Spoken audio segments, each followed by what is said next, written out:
রাধে রাধে বন্ধুরা। তো আগের ভিডিওটা তোমরা দেখেছিলে যে আমি ব্রেকফাস্টটা পুরোটা প্রিপারেশনটা প্রায় কমপ্লিট করে রেখেছিলাম। তো এখন আমি তোমাদেরকে দেখাবো জিনিসটা বানানো, খাবারটা বানানো।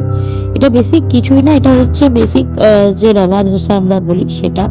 এখানে ফ্রাইং প্যান মা গরম করে নিয়েছে এবং একটা প্লেটের মধ্যে তেলে আর জলে একসঙ্গে মিক্স করে নিয়েছে, সেটাকে এরকম ব্রাশ দিয়ে স্প্রেড করে তারপর একদম প্রপারলি ওই যে প্রিপারেশনটা আছে সেটা দিয়ে এরকমভাবে স্প্রেড করতে হবে। অবশ্যই গ্যাসের আঁচটা কিন্তু মিডিয়াম ফ্লেমে রাখবে, বেশি হাই রাখলে কিন্তু খুব একটা ভালো হবে না।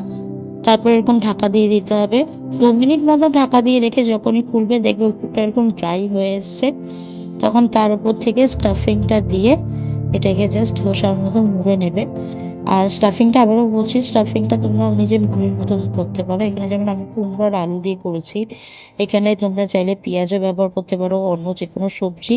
শুধু দেখবে যে যেটাই স্টাফিং বানাবে যেন এইরকমই একদম ঘাটা তরকারি যেটা বলবে সেই ধরনের যেন হয়ে যায়, যেমন আমরা ধোসার ভেতরে স্টাফিং পেয়ে থাকি। এখানে আরেকবার দেখে নাও, তোমাদের জন্য আরেকবার দেখিয়ে দিচ্ছে। ওরকমভাবেই ওই তেল জলটা ব্রাশ করে তারপর ধোসার ব্যাটারটা এরকমভাবে স্প্রেড করে দেবে। এটা রাভা ধোসা করছি, আর রাভা ধোসাটা যেটা ক্রিসপিটা হয় তার মধ্যে একটু চালের আটা পড়ে। এটা পিওর শুধু রাভা দিয়ে করা হচ্ছে, মানে সুজি দিয়ে করা হচ্ছে। তার মধ্যে স্টাফিংটা দিয়ে দিলে, এবার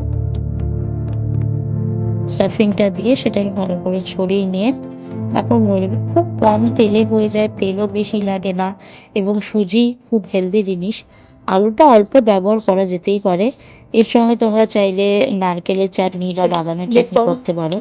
এখানে আমি যেমন শনিবার ছিল অত বেশি ঝামেলা করতে চাইনি, plain veg mayo eggless mayo আর টমেটো কেচাপ দিয়ে এখানে বানিয়ে নিয়েছি।